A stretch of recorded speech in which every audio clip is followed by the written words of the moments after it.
అది టీఆర్ఎస్ వాళ్ళు బీజేపీ వాళ్ళు తప్ప ప్రజలంతా హ్యాపీగా ఉన్నారు. ప్రతిపక్షంలో ఇప్పుడు ఏది లేదు, కాళేశ్వరం ఓటు ఎత్తుకొని కూర్చున్నారు. మొన్నదాకా రైతు బంధు లేదు అన్నారు. కావాలంటే వాళ్ళ నియోజకవర్గంలో పోయి కావాలంటే ఆర్టీసీ బస్సులో మహిళలకు ఫ్రీ ఉందా లేదా అని అడగమని చెప్పండి. అదొక్కటి ఒక నాయకుడు అని అడుగుతున్నాడా దాని గురించి? ఏ సన్నబియ్యం తింటున్నావా లేదా అని అడగమనండి. సన్నబియ్యం ఇస్తున్నాడా లేదా అని అడగమనండి. ఉచిత కరెంట్ ఇస్తున్నాడా లేదా 200 యూనిట్ అది అడగండి.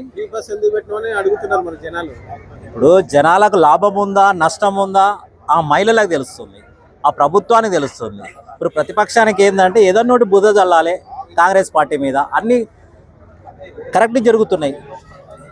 మొన్న పోయినసారేమో రైతు బంధు హరీష్ రావు కేటీఆర్ గారు అదే నియోజకవర్గంలో పోయి రైతు బంధు చేసిన సీఎం గారు తెలియదా? ఈరోజు ఏం చెప్పడానికి ఏం లేదు. కాళేశ్వరం ఒకటి ఎత్తుకొని కూర్చున్నారు. కావాలంటే 3 నెలలు కావాలంట.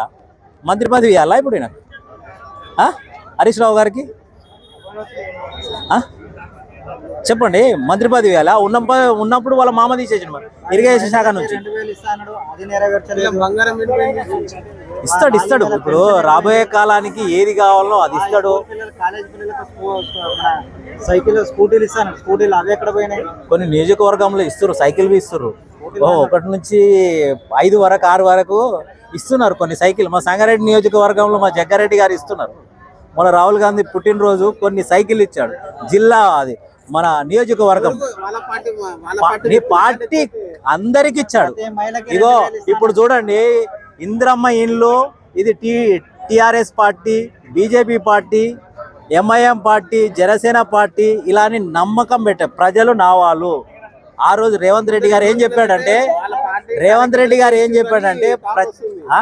వాళ్ళ పార్టీ కార్యకర్తలకి ఎవరైతే ఇప్పుడు 100 మంది ఉంటే 20-30 మందికి ఇచ్చింది. కానీ సరే, నీకు అవగాహన ఉందో లేదో మండల్లో పోయి చెక్ చేయి. నీకు మండలానికి ఎన్ని వచ్చినాయి, గ్రామానికి ఎన్ని వచ్చినాయి? 32 గ్రామాల్లో 3 వచ్చినాయా? 3000 ఇళ్ళు వచ్చినాయా? నియోజకవర్గానికి 3500 వచ్చినాయా? కట్టించాడా లేదా? ఫస్ట్ విడత అయిపోయింది ఆల్రెడీ, సెకండ్ విడత ఉన్నది. మొన్న ప్రభాకర్ గారు చెప్పాడు మన గజ్వేల్. అయినా ఏం చేసినా ప్రజలు ఏమంటారంటే సంగారెడ్డి మంచి చేస్తుంటే ఏం చేస్తున్నా ఆయన కింద పనిచేసే వ్యక్తులకు ఇస్తుంది. కానీ టీఆర్ఎస్ పార్టీలో మమ్మల్ని నియోజకవర్గంలో ఇబ్బంది పెడుతున్నారు అంటున్నారు, వాళ్ళు ఫీల్ అవుతున్నారు. ఇప్పుడు డబుల్ బెడ్రూమ్లు ఉన్న పోయినసారి ఎవరికి ఇచ్చారు? కేసీఆర్ అందరికి ఇచ్చినారు. యాడా? కాంగ్రెస్ వచ్చినాక ఇచ్చింది. కాంగ్రెస్ వచ్చినాక ఇచ్చింది అది గుర్తుపెట్టు. అది ఖాళీ పెట్టారు, కాంగ్రెస్ వచ్చినాక ఇచ్చింది అది గుర్తుపెట్టు. కావాలంటే కొల్లూరు పోదాం. ఇగో నువ్వు కావాలంటే లైవ్ లో కొల్లూరు పోదాం, చూద్దాం ఎవరు వచ్చినాక ఇండ్లు వచ్చినాయి, వాళ్ళు వచ్చినాక ఇండ్లు వచ్చినాయి, వీళ్ళు వచ్చినాక ఇండ్లు వచ్చినాయా. ఇప్పుడు ఊర్లోకి వెళ్దాం. నీకు ఎక్కడ ఏ నియోజకవర్గం ఉందో ఆ నియోజకవర్గానికి వెళ్దాం. నేనేమంటున్నా, ఇప్పటికైనా నడు. కేసీఆర్ పరిపాలన బాగుందా, రేవంత్ రెడ్డి పరిపాలన బాగుందా? ప్రజలు తెలుస్తుంది. ప్రజలకు ఏ పార్టీ నుంచి బాగుంది, ఏ ప్రభుత్వం నుంచి బాగుందని ప్రజలు తెలుసుకున్నారు.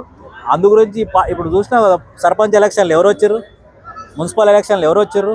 ప్రభుత్వం అది బాగున్నదా, ఇది బాగుందా? లేకపోతే సర్పంచ్ ఎలక్షన్ లా కాంగ్రెస్ కు 100కు 60% బీఆర్ఎస్ కు వస్తే 40% కాంగ్రెస్ కు వచ్చింది. మా ఊరు చుట్టుపక్కల ఏరియాలంట నిజామాబాద్ కామారెడ్డిలా 100కు 60% టీఆర్ఎస్ వచ్చింది, సారీ బీఆర్ఎస్ వచ్చింది, కానీ కాంగ్రెస్ రాలే. నెట్లో కొట్టుకుని చూడు. నువ్వు నెట్లో అంటున్నావు 100 మంది ఉన్న దగ్గర 60% కాంగ్రెస్ వచ్చిందని నీ నోటి నుంచి అన్నావు. అన్నప్పుడు 60% కాంగ్రెస్ వచ్చిందని నువ్వే అన్నావు. పేపర్ అంటే నేనేమంటున్నా అంటే పేపర్ వాళ్ళు ప్రెస్ వాళ్ళు రాశారు తప్ప. చూపిస్తా, నువ్వు కావాలంటే నువ్వు కొట్టు. నీకు ఆ యాప్ తప్పుందేమో, కావాలంటే పేపర్లన్నీ రాసిన వాళ్ళు కాంగ్రెస్ అవా అన్నారా లేకపోతే టీఆర్ఎస్? నేనేమంటున్నా, మొత్తం సర్వే తెలంగాణలో ఎవరికి వచ్చిందని పేపర్ వాళ్ళు రాసింది తప్ప. నువ్వు అడి చెప్పు, నువ్వు అది చెప్పకు, నువ్వు ఒక నియోజకవర్గం చెప్పకు. చెప్పింది రాష్ట్రం గురించి మాట్లాడినప్పుడు, రాష్ట్రం ఊరు గురించి మాట్లాడినప్పుడు అక్కడ ఆ మనిషిని బట్టి వస్తుంది, పార్టీని బట్టి రాదు, ఆ వ్యక్తిని బట్టి వస్తుంది. అది గుర్తుపెట్టుకో. రాష్ట్రం లెవెల్లో మొత్తం సర్వే చేస్తే తెలంగాణలో కాంగ్రెసే వచ్చింది.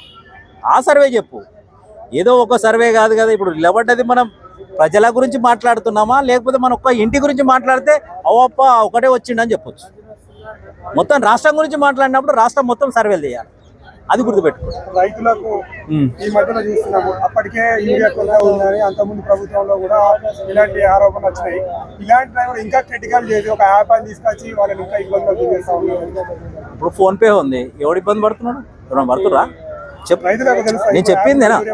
ప్రతి ఇంట్లో ఫోన్పే గూగుల్ పే ఉందా లేదా? ఉందా లేదా? నువ్వు చెప్పు, ఉందా? మరి ఈ యాప్ 2 రోజులు తిప్పులు పడుతుంది స్టార్టింగ్, ఎవరికైనా కానీ, నీకైనా నాకైనా. అంత యూజర్ ఫ్రెండ్లీ, యూజర్ ఫ్రెండ్లీ. చాలా మటుకు విలేజ్ లోకి వెళ్ళు, నువ్వు చూడు. మా నాన్న నాకు ఫోన్ చేస్తాను బుక్ చేయమని. నీకు ఒక్కని గురించి నేనేమంటున్నా అంటే, ఫోన్ పే తెలియనప్పుడు ఎవరైనా నేను మీ పక్కన అడిగినా, అరే నాయన ఎట్లా డౌన్లోడ్ చేయాలా? ఇగో అట్లే ఉంది కదా. ఇప్పుడు ఏదైనా కానీ ఒక ఎలిగేషన్ చేయాలన్నప్పుడు ఎవరైనా కానీ చెప్పొచ్చు, తప్పులు చెప్పొచ్చు. యాప్ పెట్టాల్సిన అవసరం ఏమున్నది అంటే వాళ్ళకు నిలబడితే షాప్ లోకి వెళ్ళి మనం ఏదో టాబ్లెట్ కొనుక్కున్నట్టు ఆయన నీ పర్సు తీస్తే ఎన్ని లోట్లు దొరుకుతాయి, ఎన్ని పైసలు దొరుకుతాయి, ఏటీఎం ఉందా లేకుంటే నీ దగ్గర ఫోన్ పే ఉందా? ఈ రోజుల్లో మారిపోయింది, ఎవరితో డబ్బులు లేవు. యాప్ చదువుకోలేడన్నా ఎవరు? అసలు మా తాత ఏమీ చదువుకోలేడు. నీ చెప్పండి నీ గురించి. ఇప్పుడు రాష్ట్రం ఉందా, నువ్వు రాజు ఉన్నావా, ఏదో నువ్వు చెప్పు. కూడా చదువుకోలేడు.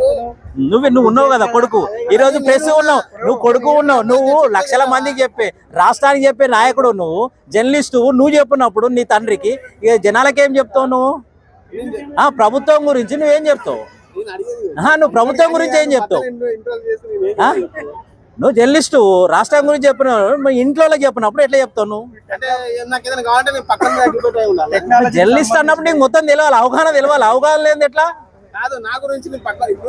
ఇగో నేనేమంటున్నా, నువ్వు కెమెరా పట్టుకున్నావు, ఈరోజు నన్ను ప్రశ్నిస్తున్నావు. నన్ను ప్రశ్నించినప్పుడు నీ ఇంట్లో నీకు యాప్ తెలియనప్పుడు నువ్వు ఎవరిని ప్రశ్నిస్తావు? రాష్ట్రం ఏం చెప్తావు? చెప్పలేవు కదా.